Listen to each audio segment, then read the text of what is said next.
नमस्ते, आपके साथ मैं हूं जयप्रकाश शर्मा और आप देख रहे हैं यूपी मांगे उत्तर। और आज क्या है मुद्दा, सामने पढ़िए पहले। सपा का सियासी युद्ध, एक्शन आतंक के विरुद्ध। जी हां, आज इसी मुद्दे पर बात होगी। समाजवादी पार्टी के ऑपरेशन सिंदूर फिर ऑपरेशन महादेव पर सवाल उठाए जा रहे हैं। क्यों, कैसे, किसने क्या कहा, आज यही तर्क और वितर्क होने जा रहा है। ऑपरेशन सिंदूर पर संसद में आज तीसरे दिन भी चर्चा जारी है, लेकिन इस बीच ऑपरेशन महादेव को लेकर विपक्ष, खासकर समाजवादी पार्टी ने कई सवाल खड़े किए, जिसमें सबसे बड़ा सवाल ऑपरेशन महादेव की टाइमिंग को लेकर उठा दिए गए। विपक्ष का कहना है, खासकर अखिलेश यादव का कहना है कि सोमवार को ही पहलगांव के आतंकियों का एनकाउंटर क्यों गया है। विपक्ष यही नहीं रुका, सवाल यह भी उठाया गया कि संभव है कि आतंकी पहले पकड़े गए हो और कार्रवाई अब की गई हो। विपक्ष ने सीधा आरोप लगाया कि ऑपरेशन महादेव के पीछे सरकार की मंशा राजनीतिक लाभ लेने की है। चर्चा की शुरुआत करेंगे, लेकिन पहले आप रिपोर्ट देख लीजिए।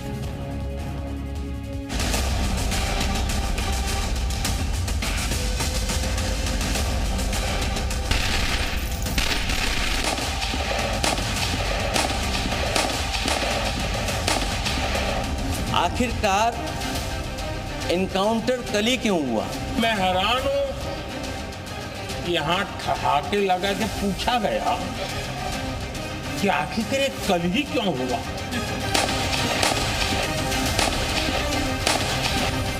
प्रधानमंत्री का जो भाषण हुआ जी, एक ही बात कह सकता हूँ जी, वो झूठ बोल रहा था बड़े सलीके से। मैं एतबार न करता तो और क्या करता। 3 महीने बाद पकड़े गए आतंकवादी और 2 किलोमीटर दूर क्या कर रहे थे भाई?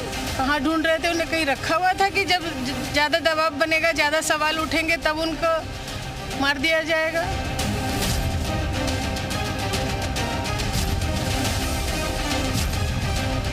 महादेव के नाम पे मतलब धर्म पूछ के मारा गया, हिंदू कहने पर प्रियंका दोष रहा है। फिर ये ऐलान बना है कि उनको तुष्टिकरण करना है। जिसको जानना चाहती है इसलिए उस पर पूरी तरह से पर्दा पड़ा रहा। भाई आतंकवादी तो किसी के धर्म के नहीं होते, किसी देश के नहीं होते। आतंकवादी तो आतंकवादी हैं, उनको मार गिराया, अच्छी बात है।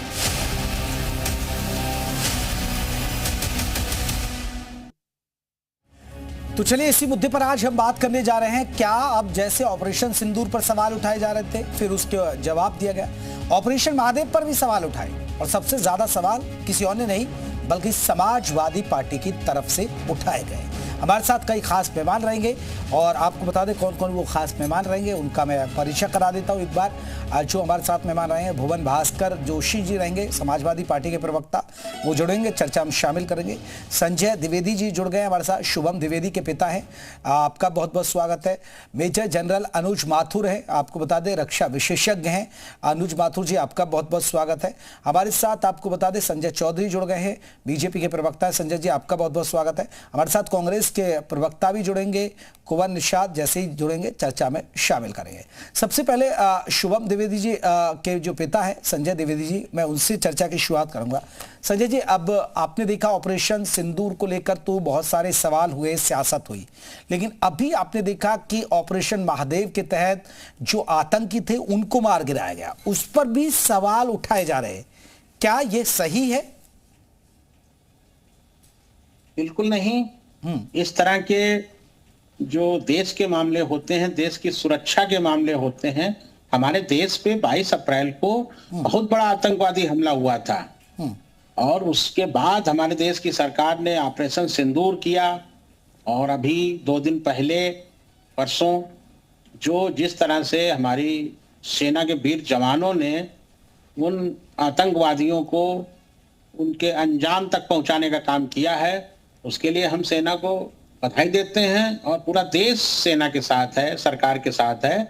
और इस तरह के जो विषय होते हैं, इनमें हमारे राजनेताओं को राजनीति नहीं करनी चाहिए, ये देश का मामला होता है। देखिए संजय जी, आपने अपने बेटे को खोया और ये बड़ा दर्दनाक है। एक जवान बेटे को अगर पिता खोता है तो बड़ा दुख होता है और वो दुख कभी नहीं बुलाया जाता।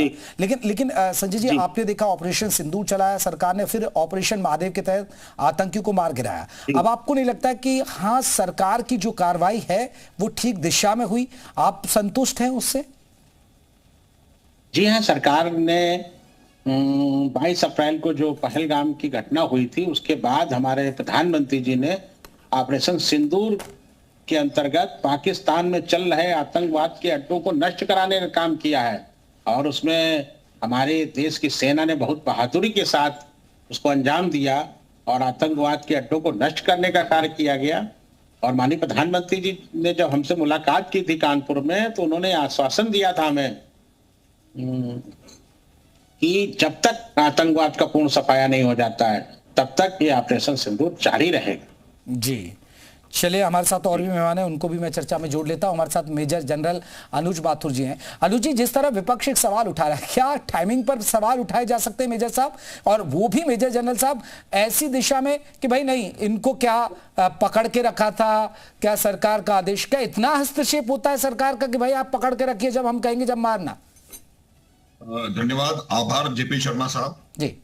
जय हिंद। मैं एक बात आपको बता देना चाहता हूं बिल्कुल साफ शब्दों में कि भारतीय सेना कोई भी इस प्रकार का काम कदापि नहीं करेगी कि वो टेररिस्ट को पकड़ के रख ले और फिर किसी के कहने पर उन टेररिस्ट को एक दिन नियत समय पर उनके साथ वो कर दे। देखिए, जहां तक प्रश्न इन आतंकवादियों का है जिन्होंने 22 अप्रैल, अभी आपने उस एक व्यथित पिता की बात सुनी है, जो 22 अप्रैल को हुआ था। आर्मी का काम करने का मैंने 4 दशक सेना में निकाले हैं, उसमें से लगभग 2 दशक में जम्मू कश्मीर में रहा जी। ये इलाका मेरा देखा हुआ है। मैंने अपनी पलटन पहलगांव में कमांड करी थी। ये जो महादेव टॉप है उस पर हमारे ट्रूप्स थे, मेरे अपने। इसमें मेरे को किसी से राय लेने की आवश्यकता नहीं है कि ये बहुत दुर्गम इलाका है।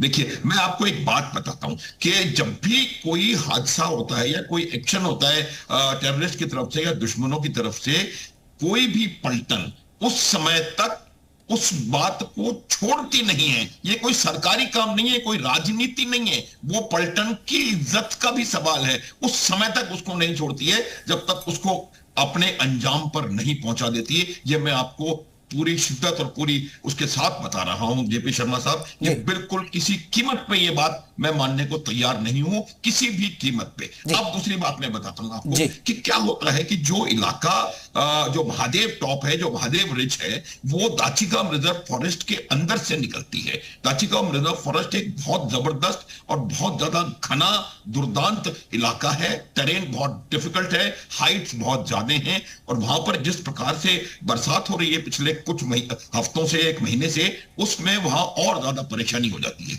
अब जहां पर ये बैसन में, घाटी में, जो इलाके में ये कार्रवाई हुई थी, वहां से लेकर के सोनमर्ग तक इस घाटी के इस महादेव के रिज के साथ साथ आप अनुज एक छोटा सा मेरा एक और सवाल है, फिर बाकी मेहमानों को भी मैं चर्चा प्लीज। हाँ अनुज जी, एक मिनट और दीजिए। हाँ जी। इस पहाड़ी इस महादेव रिज के सारे आप अपने आप को किसी भी पॉपुलेशन सेंटर से एक्सपोज किए बिना जंगल निकल करके जा सकते हैं। और ये वो रिज है जो कि सोनमर्ग और पहलगाम को जोड़ती है, कि दोनों अपने अमरनाथ यात्रा के उद्गम है, जो स्टार्ट पॉइंट्स हैं दोनों। तो मेरा ये मानना है कि ये लोग निकले वहां से, उसके बाद इन जंगलों में इनके सेफ हेवन्स होते हैं, इनके हाइड आउट्स होते हैं, उन हाइड आउट में जाके छुप गए। इन्होंने पूरा इलेक्ट्रॉनिक साइलेंस, अर्थात किसी भी इलेक्ट्रॉनिक इक्विपमेंट का एमिशन नहीं किया।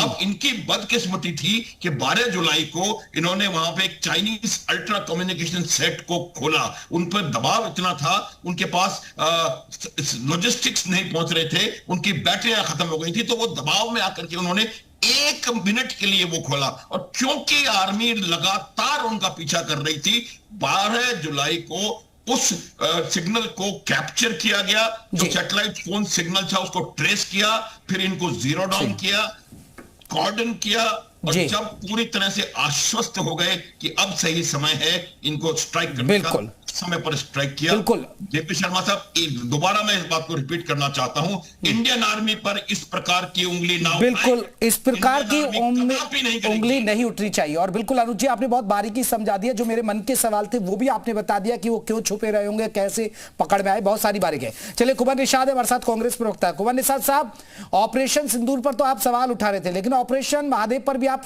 सवाल उठाएंगे क्या? क्योंकि समाजवादी पार्टी तो टाइमिंग पर सवाल कर रही है। देखिए, आपका जो प्रश्न है कि ऑपरेशन सिंदूर पर हमने सवाल उठाए थे, हम तो राहुल गांधी जी ने एकदम स्पष्ट संसद में खड़े होकर कहा कि हम चट्टान के साथ भारत की सेना, भारत की सुरक्षा और भारत की सरकार के साथ खड़े थे। तो मीडिया का ये आरोप लगाना ये पूरी तरह से बेबुनियाद है। अरे सर, आंकड़े तो आप ही मांग रहे हैं ना, कितने लड़ाकू विमान गिरे, मीडिया थोड़े मांग रहे हैं। देश के लिए हित करें, ना सेना के लिए हित करें, ना देश के आम नागरिकों के लिए हित करें।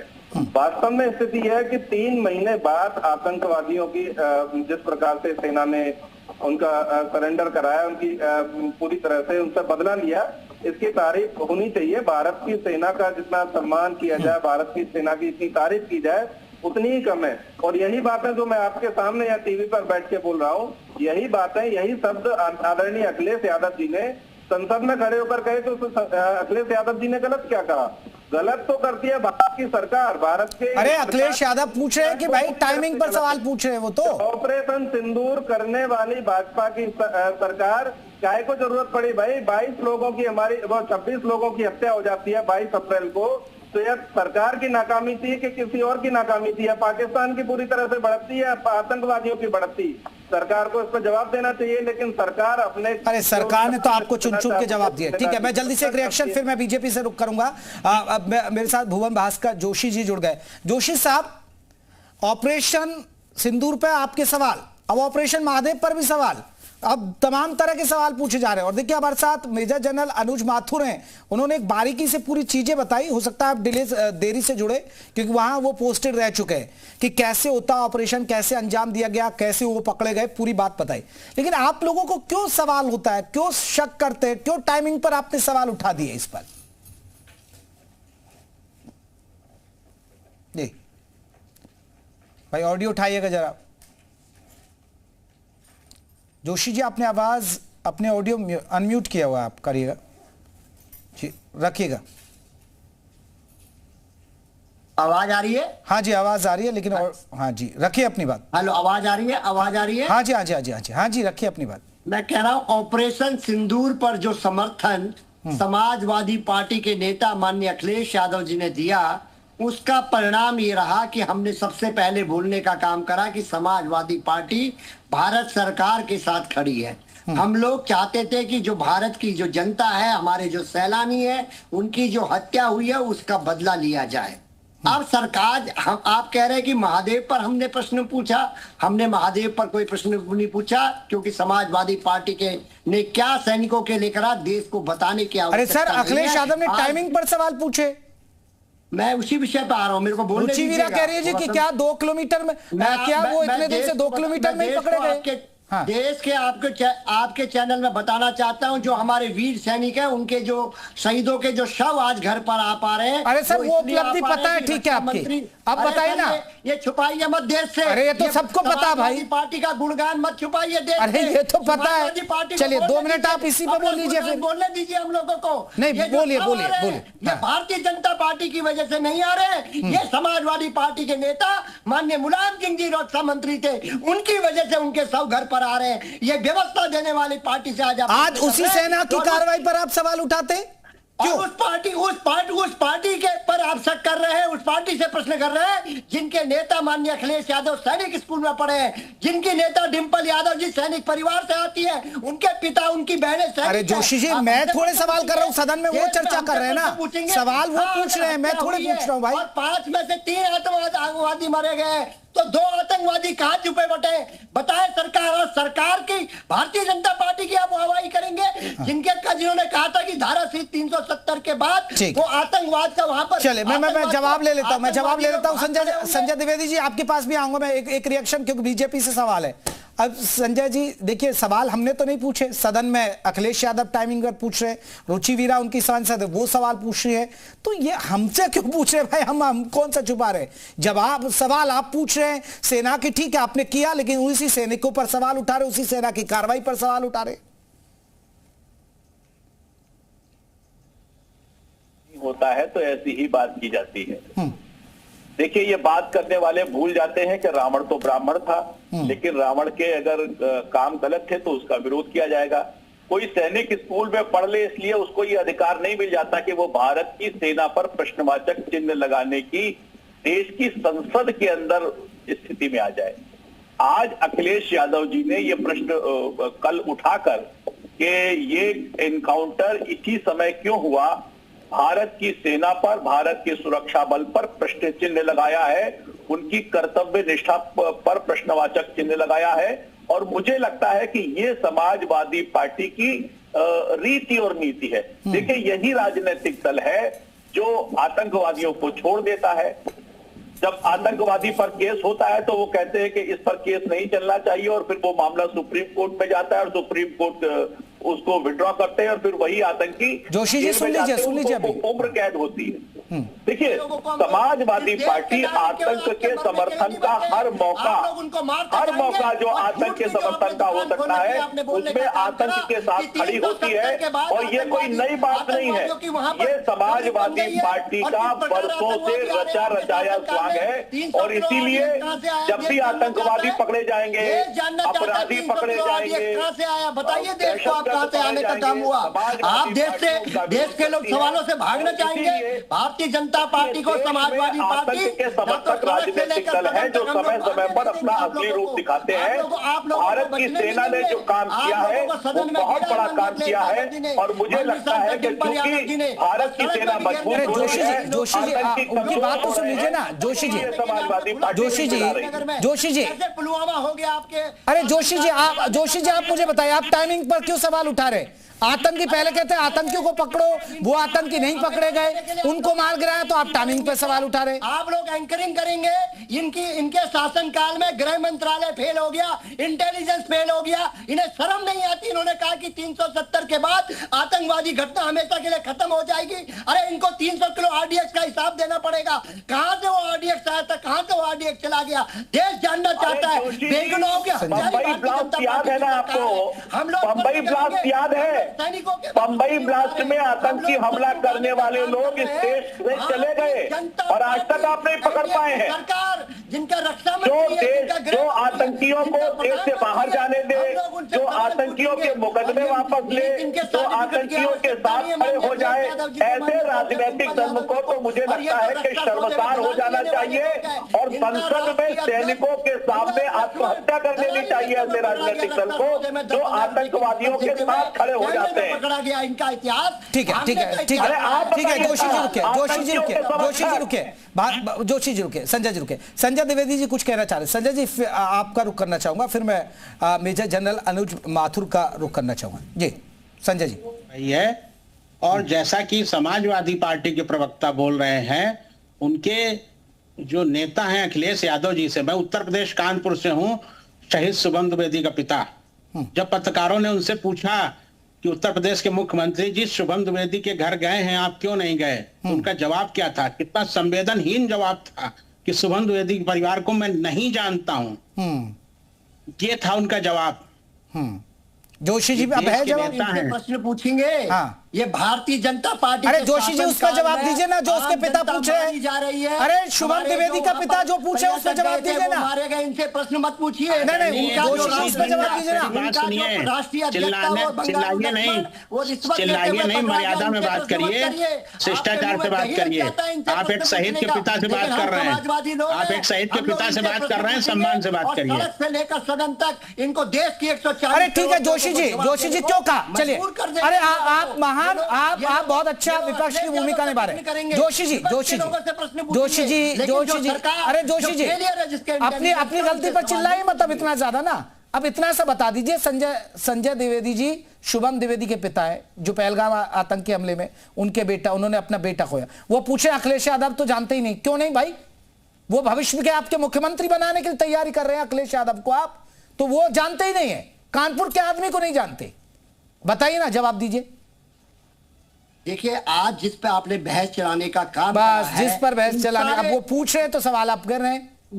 ये सुनिए मेरी बात, आपको पहला प्रश्न आपसे ये पूछना चाहिए था भारतीय जनता पार्टी से कि आपकी सरकार के गृह मंत्रालय के इंटेलिजेंस कैसे फेल हुआ। आपको बहस का मुद्दा यहाँ रखना चाहिए था कि कैसे हमारे आम जनता मारी जा रही है, सैलानी मारी जा रही है, और आपको बताना चाहिए था कि इनका दलाली में अरे आपके समय में ज्यादा मारे जा रहे थे। 2004 से 2014 के बीच में सबसे ज्यादा आतंकी हमले होते थे। अरे जोशी साहब, आपको जवाब दिए जा रहे हैं ना, सदन में आपको जवाब मिल भी रहे हैं। कचहरी में होते थे, उत्तर प्रदेश में होते थे ना आपके समय में आतंकी हमले। आज हो रहे हैं क्या? नहीं हो रहे हैं। अनुज जी ठीक है, जोशी ठीक है। चौधरी साहब एक रुकिए, मैं कांग्रेस का भी रुक करूंगा। मैं एक माथुर साहब, एक बहुत बड़ा महत्वपूर्ण सवाल है और मैं इसमें सेना की हौसला अफजाई करूंगा। मैं सरकारों पे नहीं जाता हूं। ठीक है, आपका कुछ आतंकी हमले हुए लेकिन वो जम्मू कश्मीर तक सिमट कर रह गए, लेकिन यह मानना पड़ेगा कि 2014 के बाद देश के अंदर कोई हमला नहीं हुआ। हां, सेना पर जरूर हमले हुए, बहुत सारे पहलगाम, पुलवामा, इस तरह के हमले जरूर हुए। ये तो एक सफलता मिली है ना आतंकियों पे। कभी पूछ लो। अरे जोशी जी, ये तो आपको भी पता होगा ना। माथुर साहब चाहता कहां से आरडीएक्स आया, चले ठीक है, वो बता रहे माथुर साहब भी देखिए बहुत अच्छी जानकारी देंगे। जोशी जी, अरे एक अफसर है, उनको तो सुन लीजिए, इनका तो सम्मान करिए। देखिए जेपी शर्मा साहब, मैं आपको एक बात बिल्कुल साफ तौर पे बता देना चाहता हूं कि ये बात पुरानी है। जब पाकिस्तान इस बात से आश्वस्त हो गया कि वो किसी भी प्रकार से भारत को हरा नहीं सकता कन्वेंशनल तरीके से, तब उन्होंने to bleed India by 1000 cuts की स्ट्रेटेजी अपनाई। मतलब भारत को 1000 घाव देकर के लहू लुहान करना, और उसके उस स्ट्रेटेजी को आगे बढ़ाने के लिए उन्होंने सन 1980-82 से, अभी की बात नहीं है, उस समय से भारत में टेररिस्ट भेजने शुरू किए। ये जो इंटेलिजेंस फेलियर का जो प्रश्न है, उसका वो प्रश्न नॉन स्टार्टर है, क्योंकि 1980 से लेकर के और आज तक सैकड़ों बार इस प्रकार के एक्शंस हो चुके हैं, इस प्रकार के एक्टिविटीज भारतवर्ष के अंदर हो चुकी है। मैं आपकी बात से सहमत हूं कि 2014 या 370 हटने के बाद से निश्चित रूप से इन घटनाओं में भयंकर गिरावट हुई है, इसमें मुझे कोई संदेह नहीं है। क्योंकि मुझे इस बात, इसलिए मैं कह सकता हूं जो दावे के साथ, क्योंकि मैंने इसको इवॉल्व होते हुए देखा है। 1980 में भी मैं सेना में था और 2019 में भी मैं सेना में था, तो मुझे पूरा इवोल्यूशन मेरे जहन में। माथुर साहब, आपने तो जम्मू कश्मीर में पोस्टेड रहे, आपने तो ये भी देखा ना, पत्थरबाज गायब हो गए, पत्थरबाज गायब हो गए। एक भी घटना पत्थरबाजी की तब से हुआ नहीं हुई है। मैं 2022 में स्वयं कश्मीर गया था, मैंने वहां के लोकल लोगों से बात करी है, उनका भी यही मानना था कि बहुत जबरदस्त। यही तो बात है ना, यही समझ में नहीं आता। और जहां तक पुलवामा का सबक, जवाब देने दीजिए प्लीज। जहां तक पुलवामा का सवाल है जगदीश जी, जेपी शर्मा जी, वो पुलवामा के लिए पाकिस्तान ने ऑलरेडी इसकी रिस्पॉन्सिबिलिटी ले ली है। पाकिस्तान के एक एयर वाइस मार्शल ने इंटरनेशनल चैनल को इंटरव्यू में कहा था कि वी डिस्प्लेड टैक्टिकल ब्रिलियंस इन पुलवामा। ये पाकिस्तान का करा धरा था और इसका जवाब दिया गया था बालाकोट एयर स्ट्राइक से। तो मेरा ये मानना है कि चीजें। चलिए, मैं लौटूंगा मेजर जनरल साहब, लौटूंगा। कुमार निषाद साहब, यही तो एक सवाल है ना, आपको ये नहीं दिखता पत्थरबाज गायब हो गए, आपको ये नहीं दिखता देश में कोई बड़ा आतंकी हमला नहीं हुआ, आपको ये नहीं दिखता कि कैसे पाकिस्तान को मुंहतोड़ जवाब दिया जाता है, आप फिर भी सवाल पर सवाल। देखिए, सवाल तो उठेगा, सवाल इसलिए उठेगा क्योंकि जब भारत की सेना पाकिस्तान पर बढ़त बनाई हुई थी, भारत के आपके के न्यूज चैनल पर मैं देख रहा था कि भारत की सेना ने लाहौर और कराची पर हमला करके उनको कब्जे में कर लिया था, पाकिस्तान के आर्मी चीफ को कब्जे में कर लिया था। पाकिस्तान का जो पीओके है वो हम लेने वाले थे, लेकिन मोदी जी ने ट्रंप के दबाव में आकर कल ही तो जवाब दे दिया भाई। कल आप संतुष्ट में नहीं, संसद में एक आदमी जवाब दे रहा, देश का प्रधानमंत्री, संसद से ज्यादा क्या बड़ी बात होती है। आतंकवादी हमले नहीं होते हैं, भाजपा की सरकार में आतंकवादी हमले नहीं हुए। ये लिस्ट मेरे पास है, प्रमुख आतंकवादी हमले, पहलगाम में हमला हुआ, अरे मैं सर जम्मू कश्मीर के अलावा और बताइए ना, देश में कहां भीतर हमला हुआ, बताइए ना। पुलवामा में हमला हुआ, और यही भाजपा की सरकार थी जब संसद में हमला हुआ, यही भाजपा की सरकार थी जब ये आतंकवादियों को छोड़कर कंधार आए थे तो ये बड़े आतंकवादी हमले भाजपा सरकार में होते हैं कि नहीं होते हैं, ये आप बताइए। और ठीक है जोशी जी आप कह रहे हैं कि हम सवाल नहीं करें। माथुर साहब आऊंगा अगर मेरे पास वक्त हुआ था। जोशी जी मैं एक आपसे सवाल पूछना चाह रहा हूं। कल ही देखिए समाजवादी पार्टी के अध्यक्ष कहते हैं कल ही आतंकियों का एनकाउंटर क्यों हुआ, राजनीतिक लाभ लेने की कोशिश की। अवधेश प्रसाद सांसद कहते हैं संभव है आतंकी पहले ही पकड़े हो, कार्रवाई अब हुई हो, राजनीतिक लाभ होने की। रुचि वीरा सांसद है आपकी, वो कह रही है आखिर 3 महीने बाद 2 किलोमीटर दूर कैसे मिले आतंकी। रामजी लाल सुमन कह रहे हैं सीज फायर के मामले पर सच नहीं बोल रहे पीएम। सवाल तो आप ही उठा रहे हैं सर, बताएं ना जोशी जी। जवाब दूं मैं। देखिए जो प्रश्न जेपी जी हम लोग उठा रहे हैं ना, आप लोग कह रहे हैं हम सैनिकों पे प्रश्न नहीं उठा रहे। भारतीय जनता पार्टी एनडीए को घेरने की जिम्मेदारी 37 सांसदों के साथ सबसे उत्तर प्रदेश की बड़ी पार्टी की बनती है, उस जिम्मेदारी का निर्वहन कर रहे हैं। वो सैलानियों का दुख मुझे नहीं दिखाई दे रहा आपके चैनल में किसी भी व्यक्ति को। हमें उनका दुख है कि उन परिवारों ने अपने अरे सेना फिर ये सेना कंट्रोल में। माथुर साहब जल्दी से एक छोटा सा रिएक्शन, क्या सेना सरकार कंट्रोल में करती है क्या? फेलियर के कारण फेंका है। अरे सुनिए जोशी जी वो जवाब दे रहे हैं। आरडीएक्स का बताने का काम नहीं हो रहा। 300 किलो आरडीएक्स पे अरे सुन लीजिए जोशी जी एक रिएक्शन माथुर साहब का हो जाए। देखिए जेपी शर्मा साहब, क्या होता है कि कोई किसी प्रकार आप सरकार जो है या प्रधानमंत्री रक्षा मंत्री वो एक पॉलिटिको मिलिट्री ऑब्जेक्टिव देते हैं, और वो पॉलिटिको मिलिट्री ऑब्जेक्टिव सेनाध्यक्ष को या सीडीएस है कि हम ये चाहते हैं आप ये करिए, और उसके बाद कैसे करना है, कब करना है, कहां करना है, कितने क्वांटम में करना है, कौन सी सेनाएं कहां जाएंगी, कहां पर एयर स्ट्राइक्स होंगे, ये सब उसके बाद निर्णय लिए जाते हैं। मैं आपके चैनल से कि आपके दर्शकों को बिल्कुल साफ बताना चाहता हूं कि इस ऑपरेशन सिंदूर का कभी भी कोई भी उद्देश्य, कोई भी ऑब्जेक्टिव पाकिस्तान का लाहौर, कराची या कुछ लेना अथवा बिल्कुल आतंकियों को मार गिराना था, आतंकियों के बेस कैंपों को ध्वस्त करना था, वो हुआ। मैं माफी चाहूंगा, मेरे पास इतना ही वक्त था। आप सभी मेहमानों का बहुत बहुत शुक्रिया। यूपी मांगे उत्तर में बस इतना ही। नमस्ते।